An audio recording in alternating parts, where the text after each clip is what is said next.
Dan insya Allah kalau sama-sama ngaji satu keluarga dan menyempatkan waktu di mana Allah berkahi waktu tersebut di pagi hari, insya Allah akan diturunkan sakinah dalam keluarga tersebut. Dan yang ketiga, Nabi SAW mengatakan indahu qutu yaumih, dan di hari itu ada makanan untuk dimakan bersama keluarga. Maka faka'annama hizat lahu dunya, maka seakan-akan orang yang memiliki 3 komponen kenikmatan ini diliputi kenikmatan dunia dan seisinya. Maka kita bersyukur kepada Allah 3 komponen tadi ada dalam keluarga kita. Kita bersyukur kepada Allah. Memang kata Allah Subhanahu wa taala, wa qalilun min ibadiyasy syakur, dan sedikit dari kalangan hambaku yang mereka pandai bersyukur. Maka kita harus bersyukur pada kesempatan yang bahagia ini di mana Allah berkahi, kita masih diberikan kesempatan oleh Allah untuk berkumpul dengan keluarga kita, dengan anak istri kita, dan kita sama-sama belajar untuk mendekatkan diri kita kepada Allah Subhanahu wa taala. Sebelum kita masuk ke dalam materi, beberapa hari yang lalu, kalau tidak salah hari Senin ya, hari Senin kita ada kajian dan di situ ada anak santri Kutab beberapa tahun yang lalu, setahun yang lalu. Kemudian saya menyuruhnya untuk menjadi imam, dan betapa bahagianya ya seorang guru kalau bisa mendengar bacaan yang bagus dari anaknya, anak didiknya. Kemudian saya terharu ya, bahkan saya sampai terharu. Inilah yang selama ini saya cita-citakan. Inilah yang selama ini dicita-citakan oleh orang tuanya, agar anaknya menjadi qurrata a'yun, menjadi penyejuk mata. Ketika kita memandangnya, maka berbinar-binar mata kita. Coba perhatikan anak sekecil itu yang masih usia SMP, bacaannya sudah sangat-sangat bagus. Dan itu yang jarang kita lihat mungkin di sekitar kita. Hari ini kita kalau mau ke masjid di sekitar lingkungan kita, barangkali yang memang orangnya faqih, orangnya fasih dalam mengucap Al-Quran, itu bisa dihitung dengan jari. Dan ini keprihatinan dari kita. Ya, keprihatinan dari kita. Kita harus menghadirkan perubahan. Dan perubahan itu tidak bisa kita upayakan dengan melakukan hal semacam ini. Ya, melakukan hal semacam ini dengan kita kajian. Mohon maaf, memang ketika saya di Blora pertama kalinya, saya merasa agak kaget ya.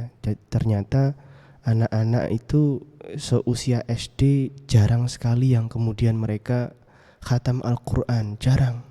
Bahkan jangankan SD, SMA, bahkan orang tua yang selama hidupnya khatam Al-Quran pun juga sedikit ya, sangat sedikit. Dan ini miris sekali, beda berbanding terbalik dengan daerah-daerah yang pernah saya kunjungi.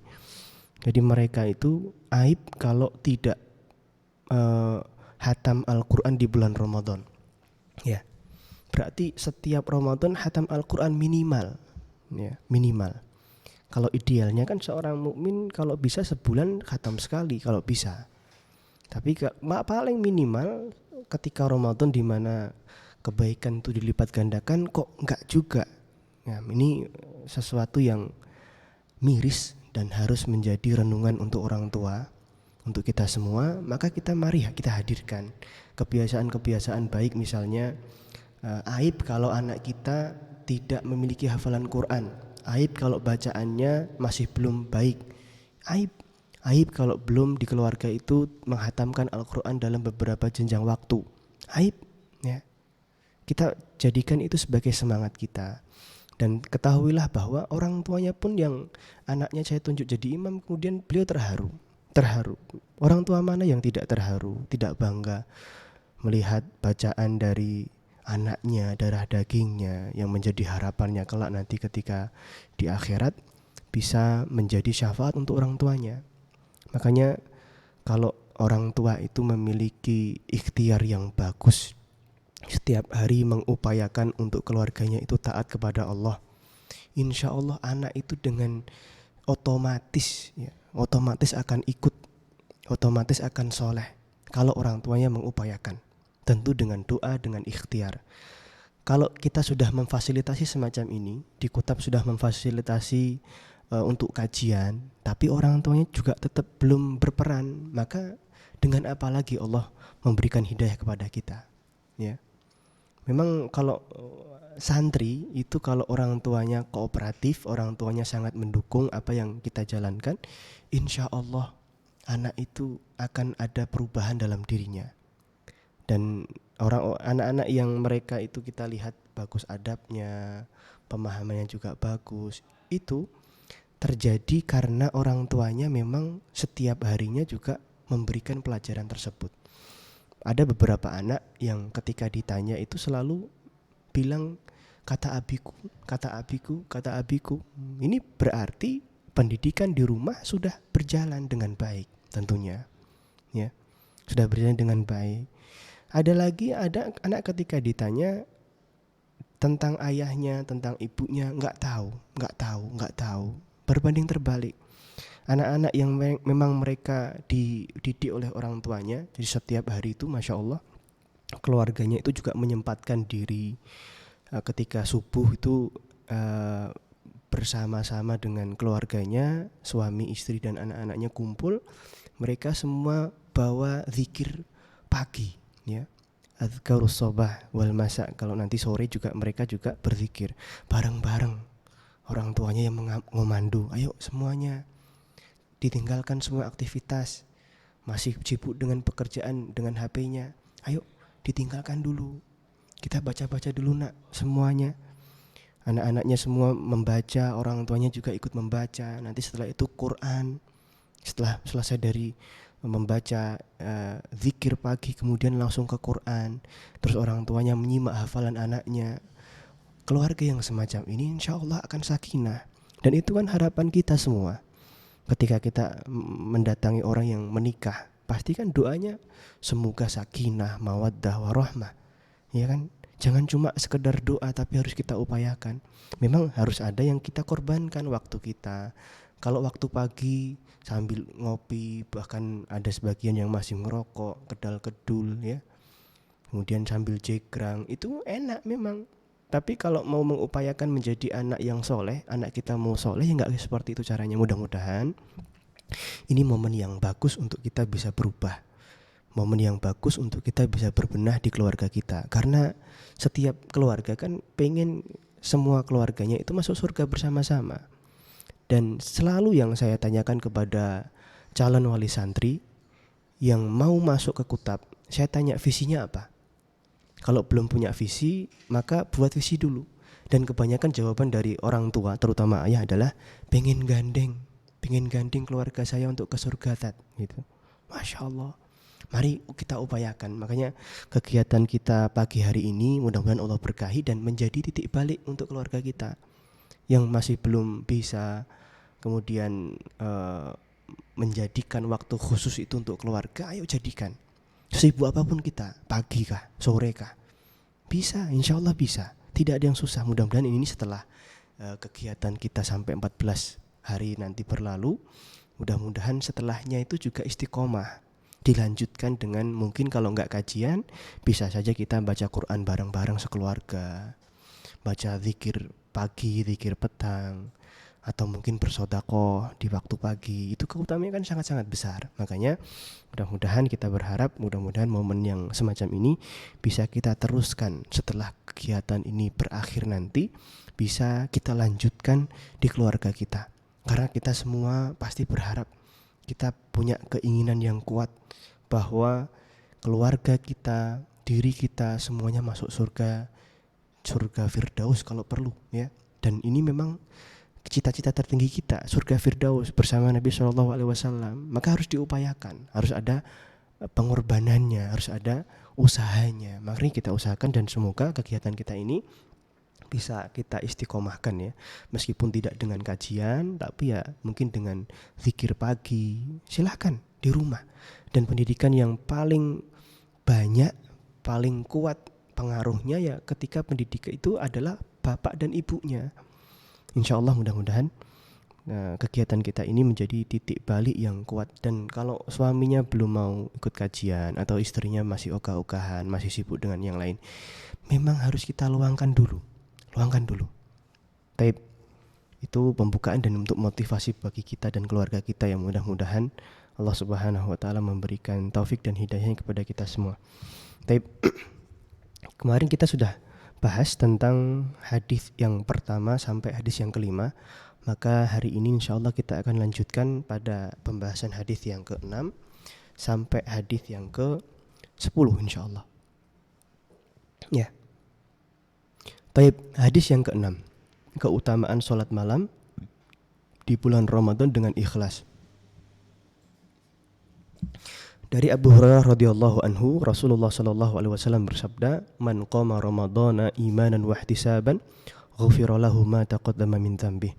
Barang siapa menunaikan qiyamul lail Ramadan karena iman dan karena mencari pahala, maka dosa-dosanya yang telah lalu akan diampuni. Ini keutamaan yang besar, dan ini beberapa hari ke depan ya, beberapa bulan ke depan. Saya lihat kalau tidak salah 100 hari ya, ada yang membuat status di Facebook atau di WA H-100. Tak kira-kira itu apa gitu. Kirain ada hajatan apa gitu, ternyata Ramadan yang dimaksud. Nggak tahu nih sampai hari ini berapa H- berapa nggak tahu saya ya. Yang jelas ini amalan khusus untuk bisa kita lakukan nanti di bulan Ramadan, dan seorang mukmin harus mulai siap-siap sampai sekarang. Dari sekarang sudah mulai siap-siap, karena Ramadan akan kembali menghampiri kita kalau kita masih diberikan umur ya. Tapi kita berharap mudah-mudahan Ramadan tahun ini kita masih bisa berjumpa dengannya. Tapi tidak hanya berjumpa, tapi kita juga hiasi amalan kita dengan amal-amal yang soleh ketika di bulan Ramadan. Tapi hadis ini memberitahukan bahwa sholat tarawih bisa menggugurkan dosa ya. Syaratnya apa? Syaratnya harus yang pertama dengan iman. Ada syaratnya, harus dengan iman, tidak ogah-ogahan, tidak karena riya, tidak karena ingin dilihat. Dan syarat yang kedua adalah mengharap pahala dari Allah Subhanahu wa taala. Ya, berharap balasan dari Allah Subhanahu wa taala. Kata Nabi sallallahu alaihi wasallam, "Ghufira lahu ma taqaddama min dzambih," maka akan dihapus dosa-dosanya yang telah lalu. Maka hadis ini di dalam Fathul Bari dijelaskan, hadis ini memberitahukan bahwa sholat tarawih itu bisa menggugurkan dosa dengan syarat harus ada iman ya, harus ada iman dan berharap pahala dari Allah Subhanahu wa taala. Hadis ini juga yang dimaksud dari penghapusan dosa. Ada yang berpendapat bahwa ini yang dimaksud adalah dosa kecil saja. Adapun dosa besar, dosa-dosa besar itu harus ditaubati dulu, harus dengan taubatan nasuha dulu, dan harus menyesali perbuatan yang pernah dia lakukan. Ya, syarat untuk bisa diampuni Allah kalau dosa-dosa besar itu harus ada taubatnya, nggak mengulanginya. Ya, tidak mau mengulangi dosa atau maksiat tersebut dengan sungguh-sungguh, ya, tidak pernah berpikir untuk kembali mengulanginya. Itu di antara syarat seseorang bisa diterima taubatnya ini. Nah, ada juga ulama yang berpendapat bahwa yang dimaksud ini termasuk dosa-dosa besar. Dan di sini menunjukkan bahwa di dalam Islam itu dosa itu bisa dihapuskan dengan amal soleh. Saya ulangi, bahwa dosa itu akan bisa dihapus dengan amal soleh yang kita kerjakan, dengan sholat kita misalnya, dengan puasa kita, dengan amal soleh berbakti kepada orang tua. Itu bisa menyebabkan sebagai perantara untuk menghapus dosa-dosa kita ya. Dosa-dosa kita itu bisa terhapuskan dengan kita banyak mengerjakan amal soleh. Dan itu sudah pernah disampaikan oleh Syekhul Islam Ibnu Taimiyah. Di antara penyebab dihapuskannya dosa, salah satunya adalah amal soleh. Di antaranya lagi adalah orang tersebut tertimpa musibah. Di antaranya lagi adalah ketika sakaratul maut mungkin diuji dengan sakit dan yang lainnya ya. Itu keyakinan akidah Ahlussunnah wal Jamaah. Di antara bentuk atau cara Allah menghapus dosa yaitu dengan seorang hamba tersebut bisa memperbanyak amal soleh. Dan masih banyak hadis lain yang mengenai bahwa dalil bahwa ternyata amal keburukan itu bisa ditutup dengan amal soleh. Salah satunya Allah Subhanahu wa taala berfirman di dalam surah Hud ayat 114. Allah Subhanahu wa taala berfirman, "Innal hasanat yudhibna sayyi'at." Innal hasanat yudhibna sayyi'at. Sesungguhnya perbuatan yang baik itu menghapus dosa-dosa atau perbuatan yang buruk. Dan di ayat berikutnya Allah berfirman, "Dzalika dzikra lidzakirin." Itulah peringatan bagi orang yang ingat, ya. Jadi ini dalil bahwa memang keburukan itu bisa ditutupi dengan amal soleh, dengan amal kebaikan. Di antaranya hadis yang lain adalah sabda Nabi SAW, hadisnya Hasan Sahih, "Ittaqillaha haitsuma kunta wa atbi'i sayyi'atal hasanata tamhuha wa khaliqin nas bi khuluqin hasanin." Bertakwalah kamu dimanapun kamu berada, susullah atau imbangilah perbuatan yang dosa atau perbuatan buruk dengan kebaikan. Pasti Allah Subhanahu wa taala akan menghapusnya. Jadi kalau kita berbuat baik, dan kita semua kan berbuat buruk ya, kita kan berbuat buruk. Artinya kita juga nggak pernah lepas dari dosa. Dan ketika Allah Subhanahu wa taala tahu melalui lisan Nabi SAW, ketika kita sedang berbuat buruk, dan kita pun pasti siapapun kita pasti pernah berbuat buruk. Di antara biar keburukan tadi langsung ditutupi oleh Allah, iringi dengan kebaikan. Ya, wa atbi sayyi'atal hasanata tamhuha. Dan pergaulilah manusia dengan baik. Setelah itu ayat kata-kata berikutnya. Kemudian ini menjadi dalil bahwa memang perbuatan buruk, perbuatan dosa itu bisa dihapuskan dengan amal soleh. Namun sebaliknya, jadi ketika perbuatan buruk itu bisa dihapuskan dengan dosa, perbuatan baik itu bisa perbuatan dosa itu bisa dihapuskan oleh perbuatan baik. Perbuatan baik atau amal soleh itu juga bisa dihapuskan karena dosa kita. Ya, kita ulangi ya. Sebagaimana perbuatan buruk itu bisa ditutupi dengan perbuatan baik yang kita lakukan, maka perbuatan baik kita, amal soleh kita pun juga bisa ditutup, bahkan berkurang juga gara-gara dosa kita. Dalilnya apa? Dalilnya surah Az-Zumar ayat 65, di mana Allah Subhanahu wa taala berfirman, "Walaqad uhiya ilaika wa ilal ladzina min qablik la in asyrakta la yahbatanna amaluk wa la takunanna minal khasirin." Sungguh telah diwahyukan kepada engkau dan kepada nabi-nabi terdahulu, kalau engkau berbuat syirik, yang dimaksud adalah Rasulullah SAW, la yahbatanna amaluk, maka akan lenyap semua amal-amalmu. Perhatikan ya. Di perbuatan syirik kan perbuatan dosa. Dan yang dimaksud di ayat ini ditujukan kepada Rasulullah SAW yang amalnya begitu banyak. Sholatnya sampai bengkak kakinya, puasanya, sodakohnya luar biasa, menjadi pimpinan lah ya, menjadi teratas dalam hal mengamalkan agama ini. Coba perhatikan, dengan semua amal yang dilakukan oleh Rasul, kebaikan yang dilakukan oleh Rasul, pahala yang dikumpulkan oleh Rasul, itu bisa diancam oleh Allah akan hilang, akan sirna, akan lenyap kalau Rasulullah SAW sampai berbuat syirik. Ya, hati-hati. Dan ini menunjukkan dalil yang sangat kuat bahwasannya amal soleh, pahala itu akan bisa lenyap, akan bisa habis, akan bisa tergerus karena perbuatan dosa kita. Maka ini pelajaran yang berharga buat kita ya. Ini menunjukkan faedah yang besar bagi kita. Hanya kita membahas tentang keutamaan sholat tarawih tadi, tapi kita bisa mengambil faedah yang besar. Ternyata hal-hal kayak gitu bisa menyebabkan seseorang dihapuskan dosanya. Ringan ya, ringan.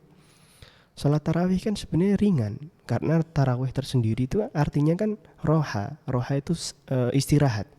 Sebaiknya kalau tarawih itu ya istirahat, banyak istirahatnya. Setelah 4 rakaat atau 2 rakaat istirahat dulu. Kan kita 2 rakaat gitu ya. Nanti setelah 4 rakaat berhenti dulu sejenak, boleh minum dulu, boleh selanjuran dulu. Memang tarawih hakikatnya semacam ini. Tidak kemudian malah ngebut. Ya, ada kan sholat tarawih itu yang ngebut sampai Allahu Akbar, Allahu Akbar, Allahu Akbar, Allahu Akbar. Ada yang semacam ini. Dan ini sebenarnya tidak tahu esensinya. Esensi tarawih itu ya pelan-pelan, artinya istirahat. Jangan kemudian malah ngebut, kemerungsung, ya. Tidak boleh semacam ini. Ya, mudah-mudahan Allah Subhanahu wa taala masih memberikan kita umur ya. Di Ramadan nanti mudah-mudahan kita bisa berkumpul dengan keluarga kita, dengan teman-teman kita untuk bisa menghiasi Ramadan nanti dengan amal soleh. Di antara amal soleh yaitu kita bisa menjalankan sholat tarawih di masjid. Taib. Berikutnya adalah tentang keutamaan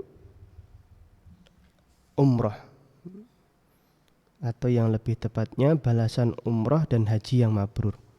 Ya, Nabi SAW dalam hadis ini beliau bersabda, an Abi Hurairah radhiyallahu anhu anna Rasulullah sallallahu alaihi wasallam qala al-umratu ila al-umrati kaffaratun lima bainahuma wal hajjul mabruru laisa lahu jazaa'un ilal jannah.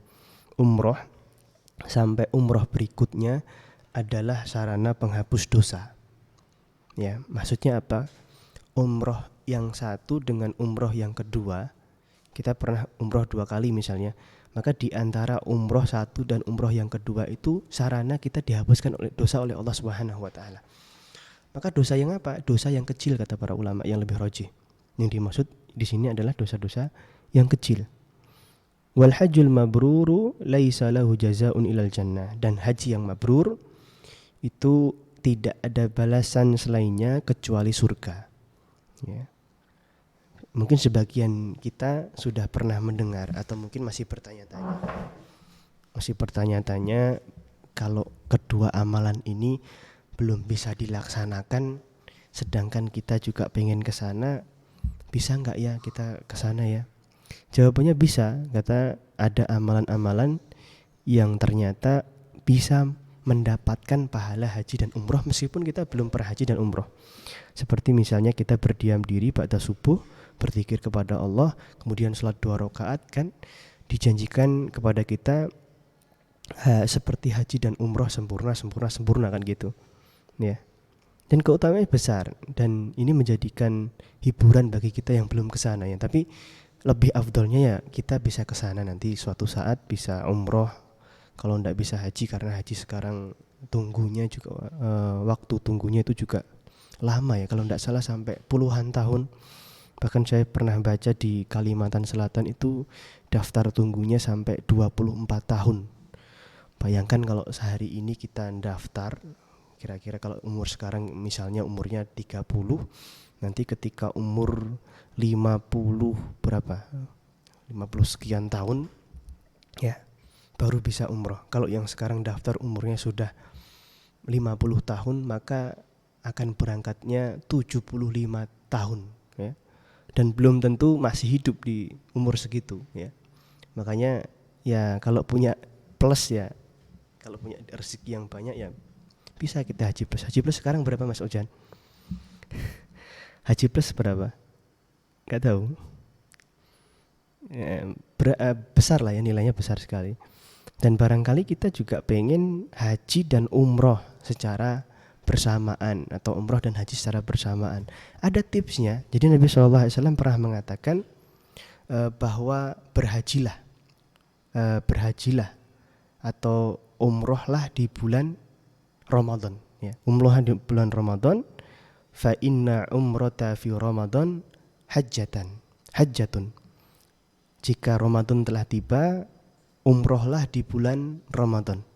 Karena umroh di bulan Ramadan itu ibarat kita sedang berhaji ya. Fa inna umrata fi Ramadan hajjatun.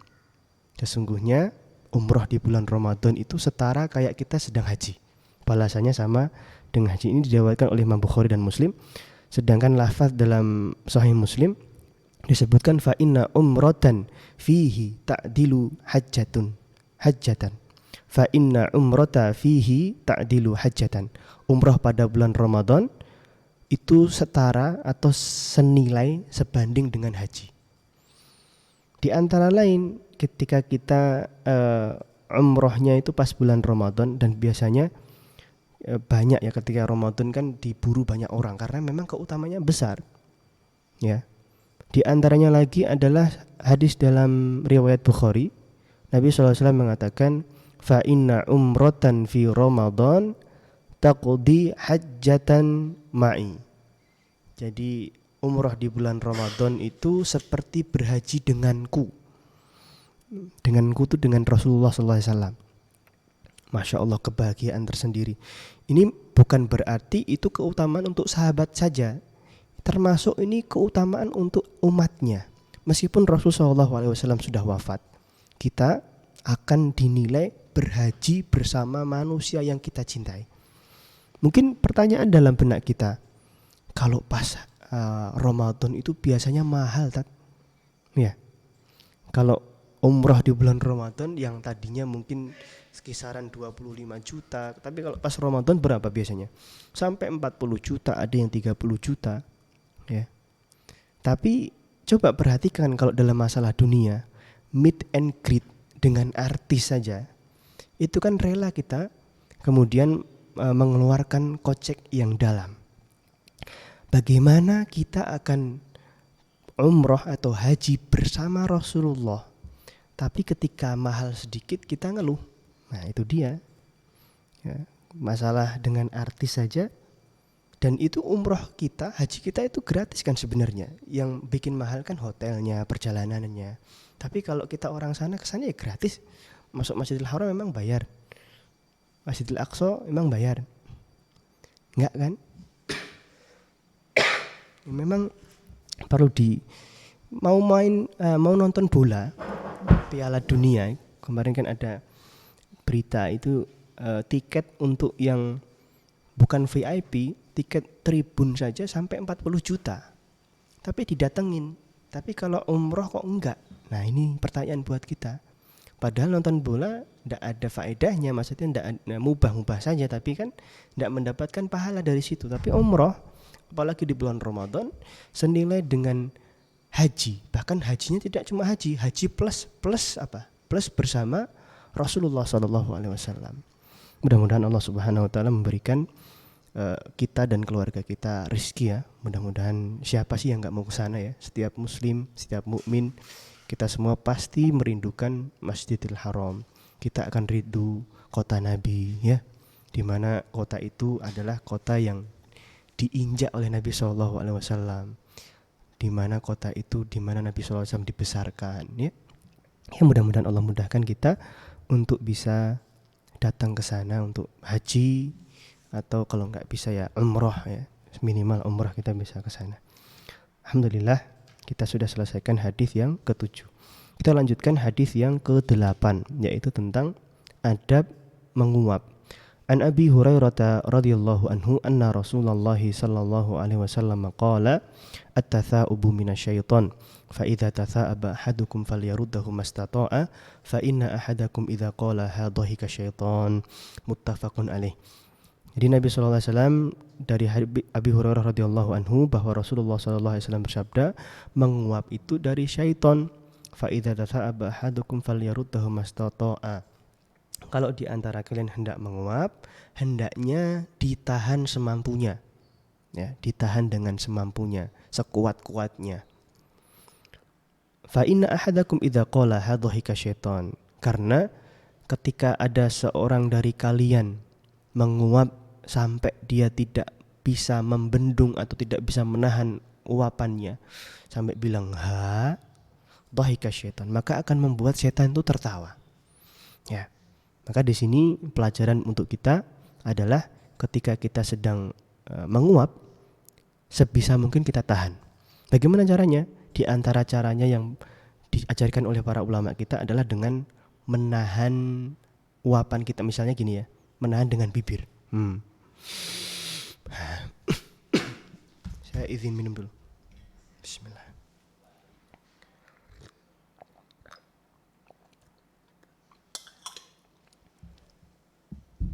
Jadi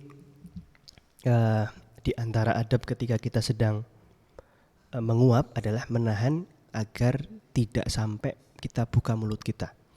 Nah, kalau biasanya kan tipe-tipe ngantuk itu beda ya. Ada yang ngantuk bisa ditahan dengan jangan sampai menguap dengan bibir bisa. Tapi ada yang ngantuk yang sangat berat atau bahkan kita kelepasan. Udah terlanjur mangap seembo-embo nih, baru inget kalau wah nanti setan tertawa. Maka bagaimana? Ditutup dengan tangan. Tangan mana? Tangan kiri, karena perbuatan menguap itu kan perbuatan yang tidak baik, artinya perbuatan jelek. Maka kita menggunakan tangan kiri kita. Tangan kiri kita gini boleh, atau sepertinya juga boleh. Ya, itu adabnya ketika kita sedang menguap. Makanya bahkan levelnya tidak rendah ya, maksudnya sampai menyebabkan setan itu masuk dalam diri kita, atau setan itu bisa tertawa gara-gara kita nguap. Beda dengan bersin. Kalau bersin justru tidak boleh kita menutupnya, menahan-nahannya nggak boleh. Kalau bersin itu justru dianjurkan kita mengucap alhamdulillah, karena itu nikmat dari Allah Subhanahu wa taala. Dengan bersin yang kita lakukan itu menyebabkan virus-virus yang ada di bersemayam di hidung kita akan keluar ya. Makanya ini adalah adab-adab ketika kita sedang bersin atau menguap ya, menguap. Kemudian lagi mati Mas. Lanjut ya. Yang kesembilan. Yang kesembilan adalah pahala, apa judulnya apa? Pahala mengurusi janda dan orang miskin. 24 ya. Nabi SAW bersabda, An Abi Hurairah radhiyallahu anhu qala as-sa'i 'alal armalati wal miskini kal mujahid fi sabilillah wa ahsibuhu qal wa kal qa'im la yaftur wa kas-sha'im la yuftir.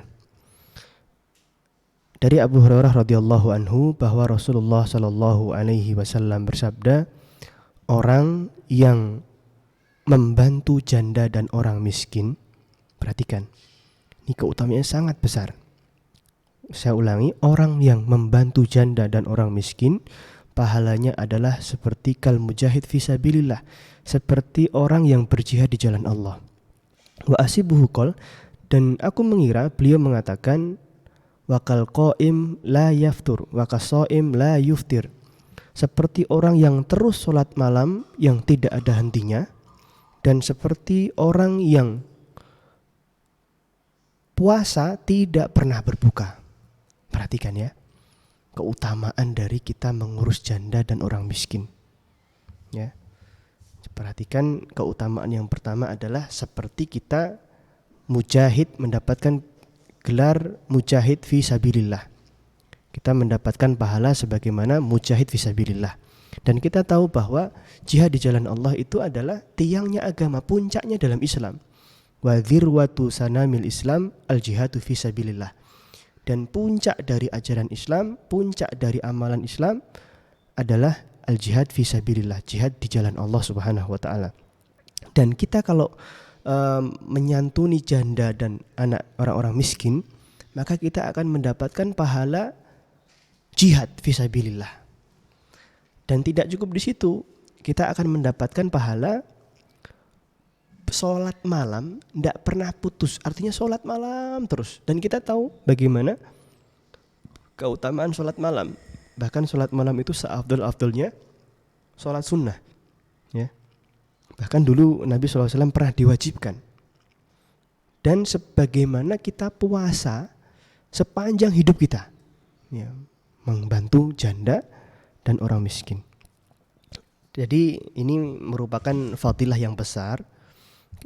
Hadis ini dengan begitu jelas menunjukkan akan besarnya keutamaan ngurusi janda dan orang-orang miskin dengan memenuhi kebutuhan mereka misalnya, atau membantu meringankan beban mereka. Kalau mereka ada sekolah itu menyekolahkan anaknya misalnya, kemudian kita bantu dengan SPP-nya, kita bantu untuk memenuhi kebutuhan sehari-harinya, kita belikan sembako dan yang lainnya, maka ini akan mendapatkan keutamaan yang disampaikan oleh Nabi SAW tadi.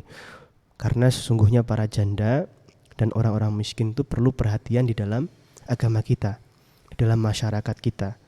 Mereka adalah orang-orang yang lemah, dan Allah menolong umat ini dikarenakan orang-orang lemah di antara kita ya. yang menjadikan kita ditolong oleh Allah Subhanahu wa taala adalah kita dengan menolong orang-orang lemah di sekitar kita. Kenapa janda harus kita berikan perhatian khusus? Karena memang coba perhatikan seorang wanita yang harusnya adalah ngurus di rumah saja, tapi begitu suaminya meninggal atau ketika single parent, dia harus berjuang untuk menjadi beberapa peran.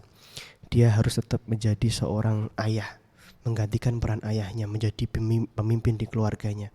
Dia tidak cukup di situ, dia juga harus mencari nafkah untuk anak-anaknya, untuk membesarkan anak-anaknya. Dan kita tahu bahwa di dalam Islam perempuan itu memang lemah akalnya dan lemah agamanya. Ya, lemah akalnya dan lemah agamanya. Makanya kita diberikan atau diberitahukan keutamaan untuk menyantuni mereka, membantu mereka. Bebannya sangat berat ya kalau janda itu ya. Betapa tidak seorang perempuan yang memiliki sifat kelemahan dibanding laki-laki, tapi dituntut untuk bisa menjadi Wonder Woman ya. Wanita yang tangguh ya.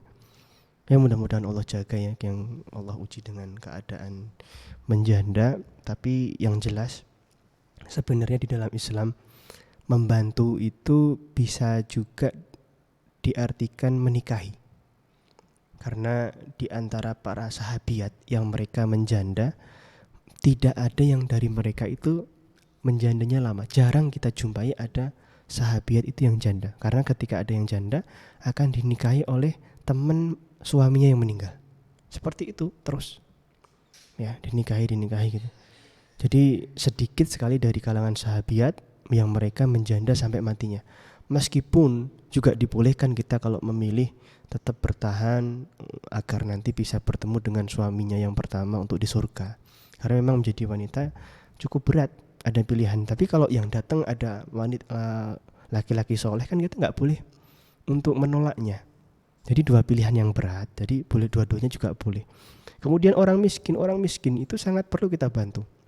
Bahkan dalam hal makan saja, terkadang mereka harus mikir berat ya.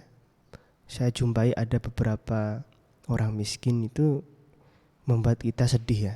Kadang-kala kalau kita lagi belanja di swalayan itu, di depan-depan itu ada anak kecil yang digendong ibunya tidur di pelataran swalayan. Mereka tidak punya rumah, itu yang harus kita bantu ya. Tapi kalau menyengaja miskin atau untuk minta-minta, saya itu juga kurang suka dengan orang yang minta-minta. Kalau orang itu memang perlu kita bantu, tapi kalau mentalnya itu sudah minta-minta, tidak baik ya. Bahkan nanti di akhirat akan dibangkitkan dengan kondisi yang buruk ya, bagi orang-orang yang minta-minta.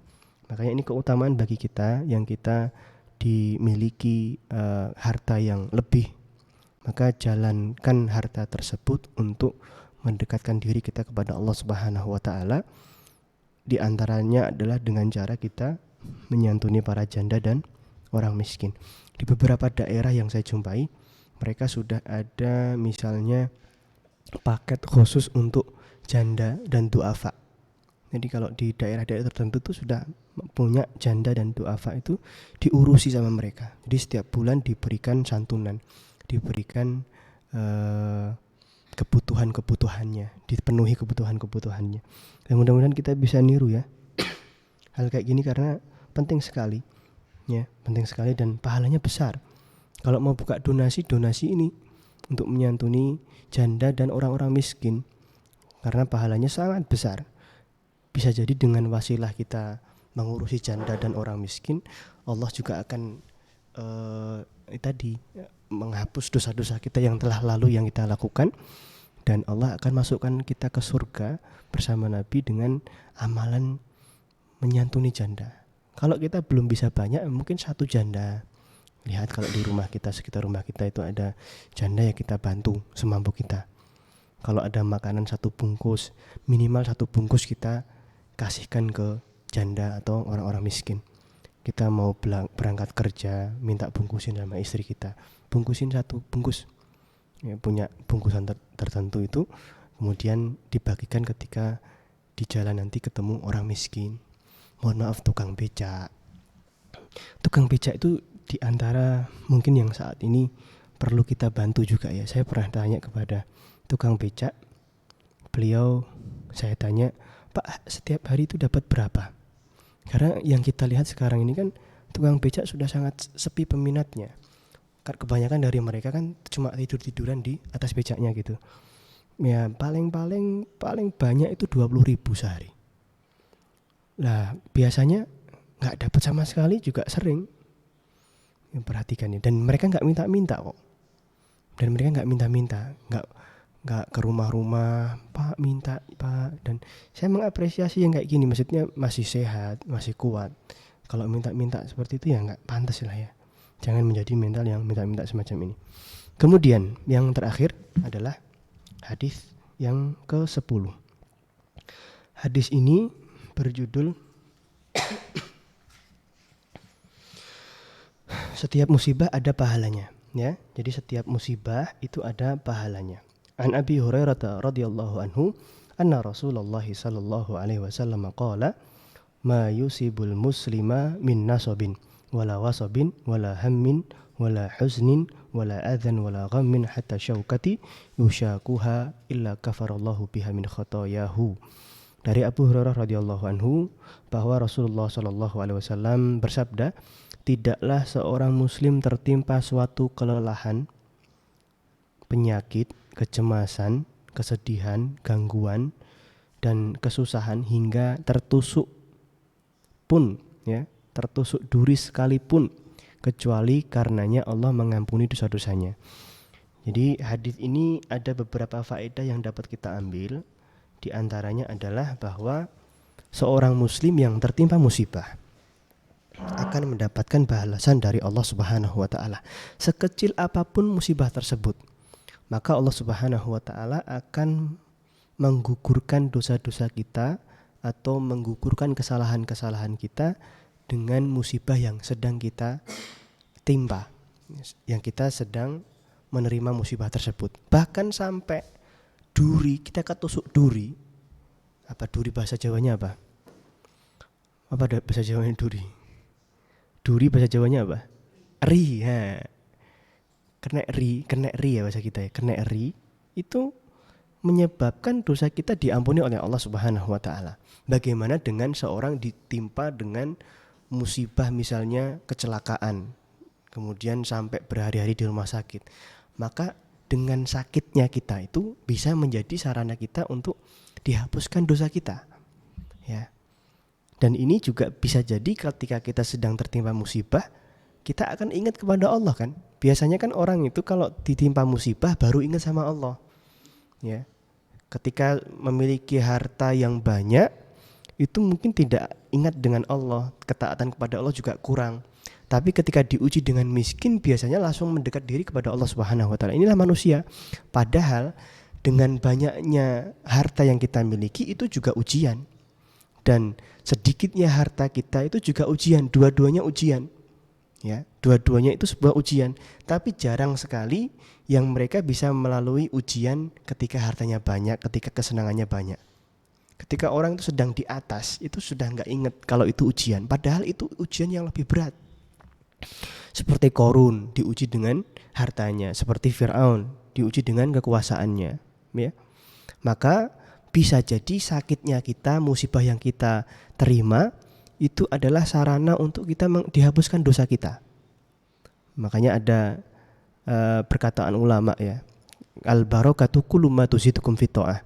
Barokah itu adalah segala sesuatu yang dengannya menjadikan kita lebih taat kepada Allah Subhanahu wa taala, itulah berkah. Kan terkadang kita mendefinisikan berkah itu kalau kita sedang sehat, kalau kita sedang memiliki harta yang banyak, keluarga kita sekolahnya tinggi-tinggi semua. Itu mengatakan dengan itu semua kita mengatakan berkah sekali keluarganya. Siapa bilang? Bisa jadi karena sakitnya itu menambah dia untuk lebih taat kepada Allah, itu berkah. Ada orang yang sehat, coba lihat, ada orang yang sehat, tapi dengan sehatnya malah kemudian dia bermaksiat kepada Allah, menggunjing orang, memfitnah seseorang. Ketika sehat kayak gitu kelakuannya, apakah kita bisa mengatakan kalau hidupnya dia berkah? Enggak. Sebaliknya ada orang yang ketika tertimpa sakit, ya, dengan sakitnya itu malah terus berzikir kepada Allah, astagfirullah, nyebut bu, astagfirullah, astagfirullah, ya. Ya, tidak melulu sehat itu karena berkah itu karena sehat, tidak. Ya, maka kita harus koreksi makna berkah yang ada di kepala kita. Mungkin kalau masalah tempat, ya, tempat itu kalau berkah itu patokannya pakai standarisasi kita. Mungkin kalau ditanya tempat paling berkah itu yang mana, mungkin jawaban kita Lombok, Ustaz, atau Bali, Ustaz, Bali, karena indah namanya. Kalimantan yang masih asri, Papua, enggak, ya, belum tentu. Coba kita perhatikan Madinah, Makkah, di luar Masjidil Haram, ya, di luar Masjidil Haram. Kalau kita keluar dari Masjidil Haram, coba lihat, jarang sekali kita temukan tumbuhan-tumbuhan yang rindang, ada air gemericik, itu enggak ada. Pemandangannya semuanya gurun pasir yang tandus. Kalau di Indonesia beda. Di Indonesia kita anggap berkah itu kalau tongkat aja jadi tanaman, kan gitu. Lautannya susu, kan ibaratnya gitu, ya. Dan apakah ini tanda keberkahan? Tidak. Kalau kita ditanya mana tempat yang lebih berkah, Indonesia atau Masjidil Haram dan Masjid Nabawi, mana, Mekah atau Madinah? Mekah, Madinah atau Indonesia? Tentu Mekah, Madinah lebih barokah, padahal tanah gersang. Tapi di sana, dengan kita ke sana pasti tambah ketaatan kita. Buktinya apa?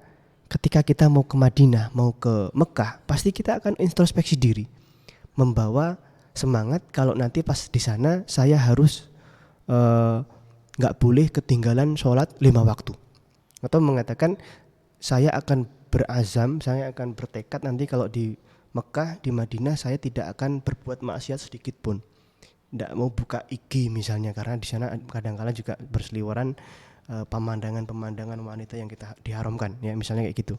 Ya, ini bukti kalau kita ke sana ternyata kita bisa meninggalkan dosa-dosa dan kita akan merasa rugi kalau ketinggalan sholat berjamaah di Masjidil Haram, di Masjid Nabawi, iya kan?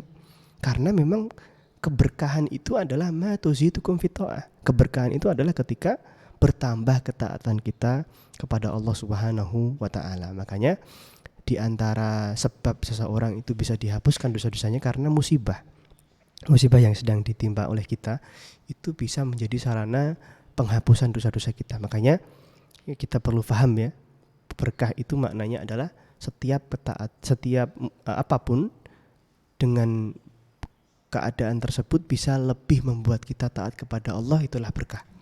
Barakallahu fikum. Kita sudah jam berapa, Mas? Sudah, ya, sudah pas waktunya. Mungkin kalau ada yang tanya dibolehkan, tapi kalau nggak ada kita cukupkan. Coba saya mau lihat Facebook, barangkali ada yang tanya.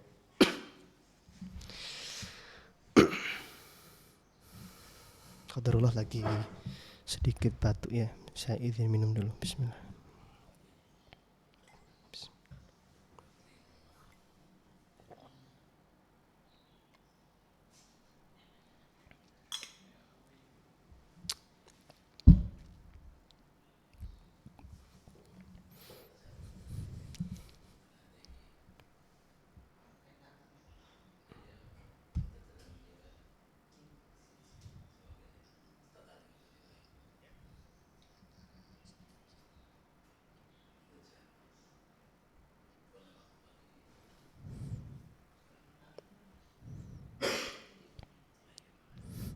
Barakallahu fikum.